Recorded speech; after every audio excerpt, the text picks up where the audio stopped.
Hello students, बेटा हमने पहले लेक्चर में पहले वीडियो में हमने डिस्कस किया था कि पोषण कैसे होता है। पोषण के विभिन्न प्रकार हमने पढ़े थे और हमने ये जान लिया था कि पोषण में जो भोजन हमने ग्रहण किया, पोषण में जो भोजन हमने ग्रहण किया, जैसे हमने चावल लिए, हमने कोई वसायुक्त पदार्थ लिया, वसायुक्त पदार्थ, ये सभी, या कोई प्रोटीन हमने लिया जैसे दूध है, ये हम पाचन में पढ़ चुके हैं कि हमने कोई कार्बोहाइड्रेट जैसे चावल, कोई वसायुक्त पदार्थ जैसे हम मक्खन खाना पसंद करते हैं, रोटी को हम चिपड़ कर खाते हैं, तो जो घी हम उपयोग में लेते हैं वो हो गया वसायुक्त पदार्थ। प्रोटीन, अंडा है, दूध है, इन सब में प्रोटीन होता है। और हम पोषण में ये पढ़ चुके हैं कि पोषण में जो जटिल पदार्थ हैं वो अवशोषित होने वाले पदार्थों में परिवर्तित होते हैं। ये हम पोषण में पढ़ चुके हैं। चावल है, इसका पाचन हुआ और पाचन के पश्चात ये परिवर्तित हो गया ग्लूकोज में। किसमें परिवर्तित हो गया? ग्लूकोज में। ऐसे ही जो वसायुक्त पदार्थ हैं उनमें वसा किसमें परिवर्तित हो गया? वसा छोटी छोटी यूनिट्स में परिवर्तित हो गया, जिसको हम अम्ल कहते हैं। और ये एक विशेष प्रकार के एसिडिक अम्ल हैं। इसके बाद प्रोटीन है, प्रोटीन जो है वो पाचित हो गए अमीनो अम्ल। अमीनो अम्ल कहने का मतलब ये है कि जो भोजन हमने ग्रहण किया, ये भोजन परिवर्तित हो गया किस रूप में? जिस रूप में कोशिका उस भोजन को अवशोषित कर सकती है। अब हम पढ़ेंगे कि ग्लूकोज, जो अम्ल, फैटी एसिड्स जिन्हें हम कहेंगे, ये और अमीनो अम्ल, ये तीनों कोशिका के अंदर चले गए, अवशोषित हो गए और उसके पश्चात ये पुनः विभक्त होंगे। किस प्रकार विभक्त होंगे ये हम पढ़ेंगे अब श्वसन में। तो इनके विभक्त होने की प्रक्रिया क्यों जरूरी है? क्योंकि जो जटिल पदार्थ थे वो सरलतम में तो परिवर्तित हो गए, लेकिन अभी भी इनके अणुओं के बीच में आबंध हैं और उन आबंधों में ऊर्जा है। वो ऊर्जा हमें चाहिए किसके लिए? जो हम विभिन्न कार्य कर रहे हैं।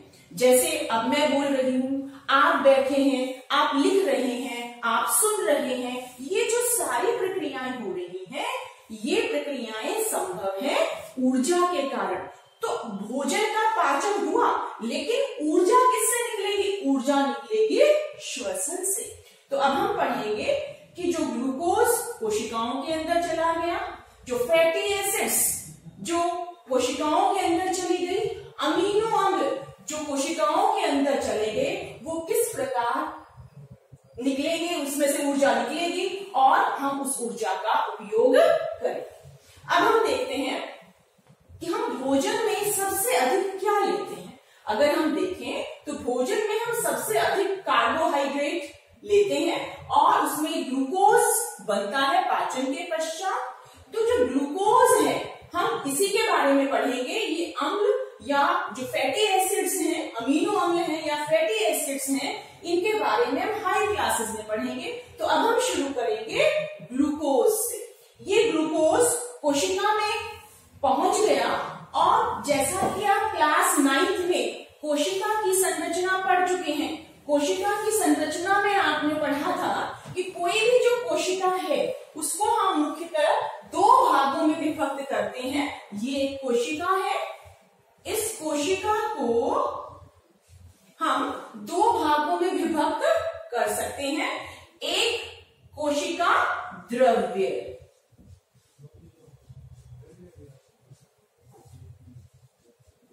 और मुख्य रूप से जो दूसरा भाग है उसको हम कहते हैं केंद्र।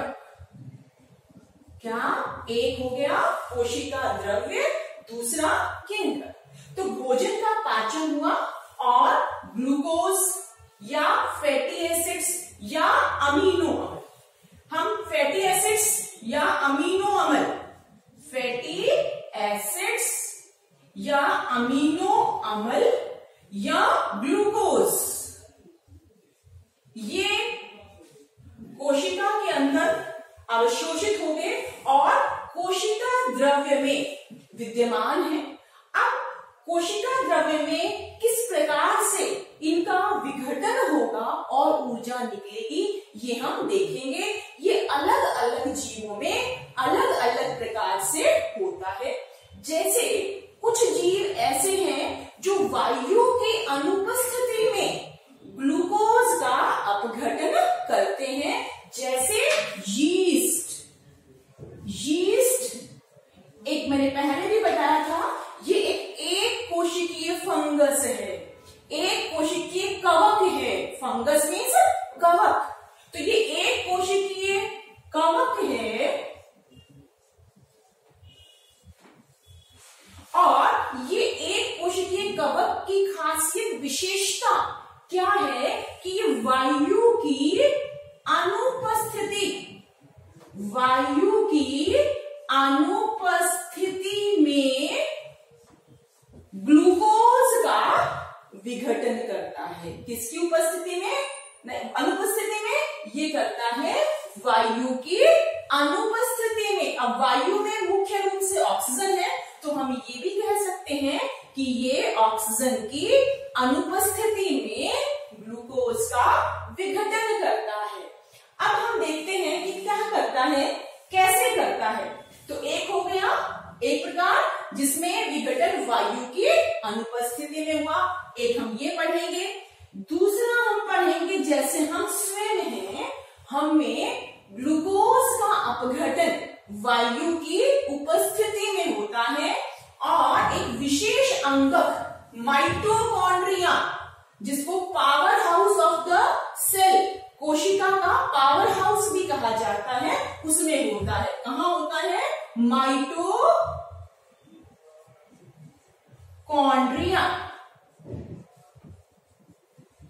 माइटोकॉन्ड्रिया में। तो दूसरा हम पढ़ेंगे वायु की या ऑक्सीजन की, ऑक्सीजन या वायु की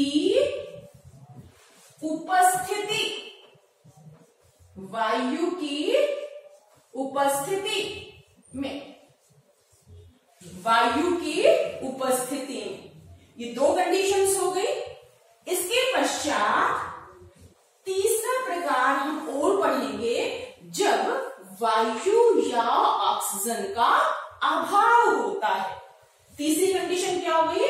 ऑक्सीजन या वायु का अभाव। ये तीन कंडीशंस हम पढ़ेंगे। देखिए दोबारा से देखो, हमने ये पढ़ा कि पाचन के पश्चात भोजन कोशिका में चला गया सरल रूप में, और सरल रूप में जाने के बाद जो ग्लूकोज है उसका विभाजन, उसका विघटन इन तीन परिस्थितियों में अलग अलग जीवों में होता है। पहला है यीस्ट में वायु की अनुपस्थिति में, दूसरा है ऑक्सीजन या वायु की उपस्थिति में स्वयं हमें, हमारी कोशिकाओं में एक विशेष अंग क्या?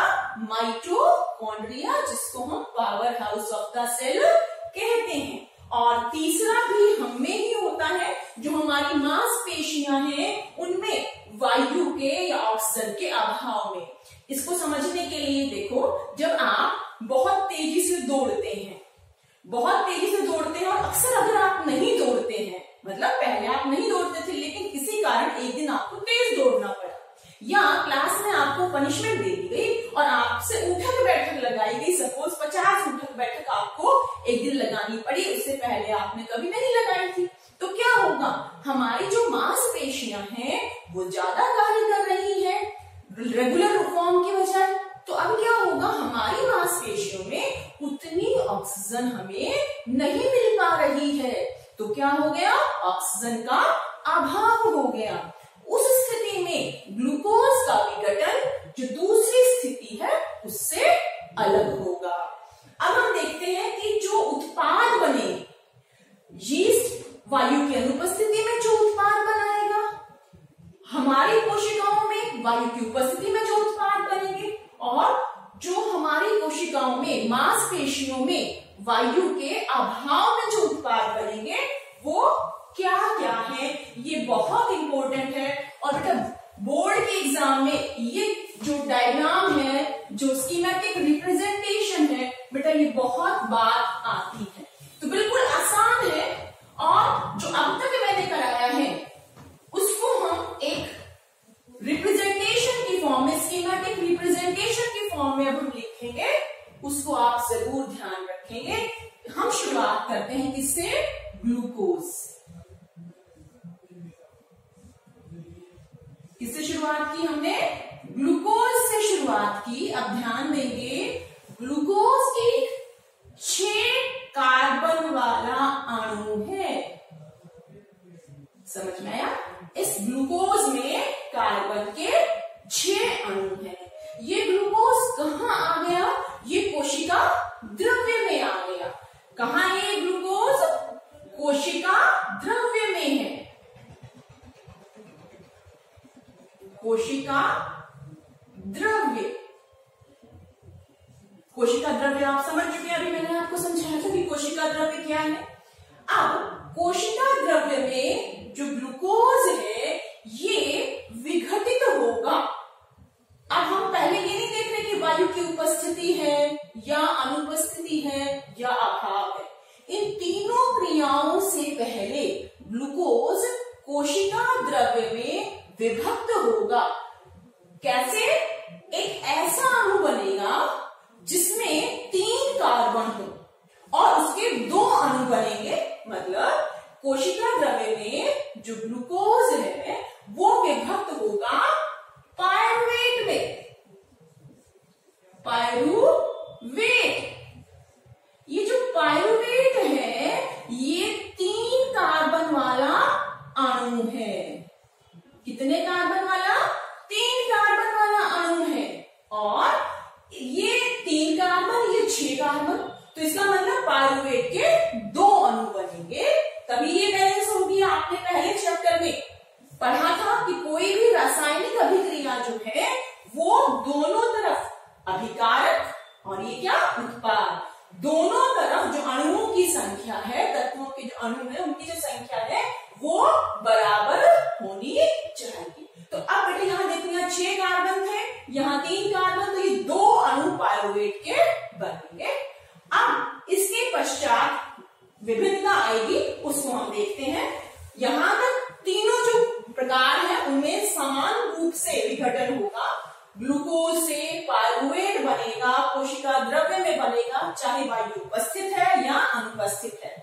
इसके पश्चात 3 जो अभी हमने पढ़ा, एक वायु की अनुपस्थिति, वायु की अनुपस्थिति, वायु की अनुपस्थिति, ये किसमें होगी? यीस्ट में। और किस प्रकार विघटन होगा? पायरुवेट वायु की अनुपस्थिति में किस प्रकार विघटित होगा? ये टूटेगा कार्बन डाइऑक्साइड प्लस ऊर्जा। और इसके साथ एक बहुत इंपॉर्टेंट चीज, इथेनॉल, इथेनॉल। ग्लूकोज टूटा पायरुवेट में वायु की अनुपस्थिति में, और ये किस में हो रहा है? यीस्ट में। कार्बन डाइऑक्साइड निकलेगी, ऊर्जा निकलेगी और इथेनॉल निकलेगा। अब ये जो इथेनॉल है ये 2 कार्बन वाला एक अणु है। तो ये 3 कार्बन वाला था, ये 2 कार्बन वाला अणु है। मतलब इसके बीच में आबंधों में अभी भी ऊर्जा रह गई है। ये सरलतम रूप में विघटित अभी भी नहीं हुआ। तो जो ये ऊर्जा निकली, ये ऊर्जा अभी जो निकली ये कम है, जो अभी हम आगे पढ़ेंगे उसके कंपैरिजन में। विघटन वो है वायु की उपस्थिति में, वायु की उपस्थिति में, वायु की उपस्थिति में। तो वायु की उपस्थिति में कैसे विघटन होगा? वायु की उपस्थिति में कार्बन डाइऑक्साइड प्लस जल प्लस ऊर्जा। अब देखिए बिल्कुल क्लियर है। इथेनॉल, और अगर हम इसको देखें तो CO2 कॉमन है, लेकिन यहाँ इथेनॉल है, यहाँ जल, मतलब यहाँ आबंधों में ऊर्जा अभी रह गई है, लेकिन यहाँ पर वो उससे सरलता में परिवर्तित हो गया है, सरलता अणु में परिवर्तित हो गया है, इसलिए यहाँ ऊर्जा इसके कंपैरिजन में अधिक निकलेगी। अब जो तीसरी प्रकार है, तीसरी जो प्रकार है वो है वायु के अभाव में। क्या? वायु के अभाव में।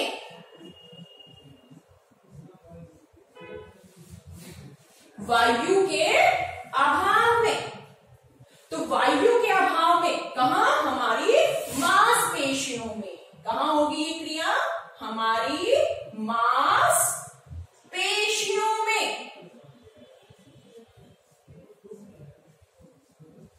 हमारी मांसपेशियों में। तो मांसपेशियों में लैक्टिक अम्ल, लैक्टिक अम्ल प्लस ऊर्जा। अब देखिए जो लैक्टिक अम्ल है ये इथेनॉल की भांति ही जटिल है, मतलब इसमें भी आबंधों के बीच में ऊर्जा रह गई है। तो इसका मतलब यहां जो ऊर्जा हमें मिली वो कम होगी, यहां जो हमें ऊर्जा मिली उससे। इसका मतलब ये हुआ कि जब ग्लूकोज का विघटन होगा वायु की उपस्थिति में तो सबसे अधिक मात्रा में ऊर्जा निकलेगी। और हमारा एम जो है, हमारा उद्देश्य जो है वो क्या है? ऊर्जा प्राप्त करना। तो वायवीय श्वसन में अब हम इसके आधार पर जो श्वसन है उसको दो भागों में विभक्त कर सकते हैं। बेटा ये जो मैंने बनाया था ये बहुत इंपॉर्टेंट है, ये जरूर आपको ध्यान रखना है। अब आप इन तीनों को हम दो कैटेगरीज में विभक्त करेंगे। एक है वायवीय श्वसन और दूसरा है अवायवीय श्वसन। क्या? वायवीय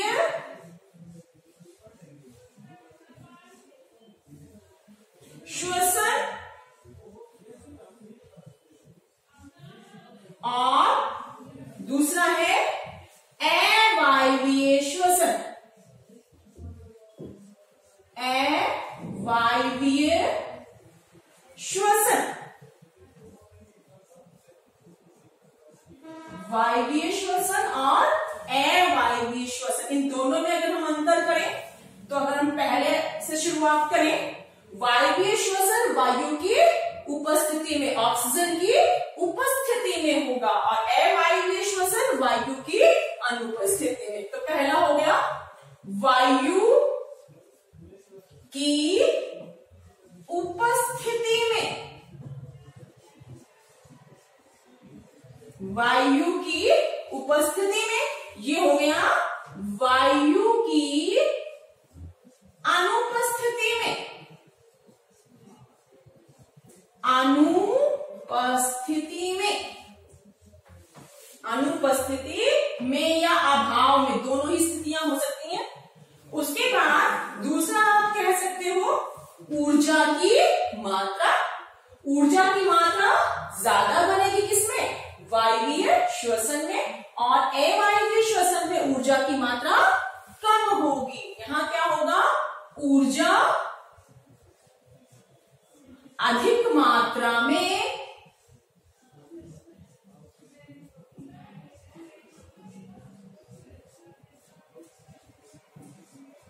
निष्कासित होगी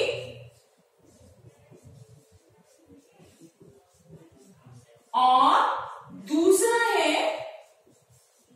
ऊर्जा कम मात्रा में निष्कासित होगी। मैं शॉर्ट फॉर्म में लिख रही हूं, आप इसे पूरा कर लेंगे। कम मात्रा में ऊर्जा निष्कासित होगी। अगर हम अब पदार्थों को देखें तो यहां सरलतम पदार्थ बने जैसे कार्बन डाइऑक्साइड और जल। यहां कंपैरेटिवली थोड़े जटिल पदार्थ बने जैसे इथेनॉल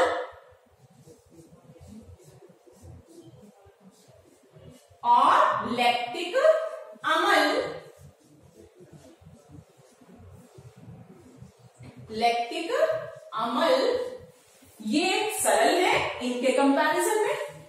वायवीय श्वसन कहां होता है ये भी आप लिख सकते हो, मनुष्य में, और मनुष्य की कोशिकाओं में एक विशेष अंग माइटोकॉन्ड्रिया में, और अवायवीय श्वसन जो है वो यीस्ट में या मांसपेशियों। तो ये अंतर बहुत इंपॉर्टेंट है, वेरी वेरी इंपॉर्टेंट। और इससे पहले जो हमने लिखा था वायु की उपस्थिति में, अनुपस्थिति में, अभाव में, ये दोनों चीजें श्वसन में बहुत इंपॉर्टेंट है। इन दोनों चीजों को आप जरूर याद कर लें। अब बात आती है ऊर्जा की। हमारा ये पढ़ने का उद्देश्य क्या था, या हमारे में ये जो क्रिया हुई है क्यों हुई? ये हुई थी ऊर्जा प्राप्त करने के लिए। ऊर्जा हमें मिल गई इस प्रोसेस से। अब क्वेश्चन ये है कि जो ऊर्जा निकली है वो ऊर्जा किस रूप में हमारे अंदर प्रयुक्त होती है। तो ये बहुत ध्यान रखेंगे कि जो ऊर्जा, चाहे वो वायवीय श्वसन है या अवायवीय श्वसन है, जो ऊर्जा निकलेगी वो ऊर्जा एक विशिष्ट रूप में रूपांतरित होती है और उसको हम कहते हैं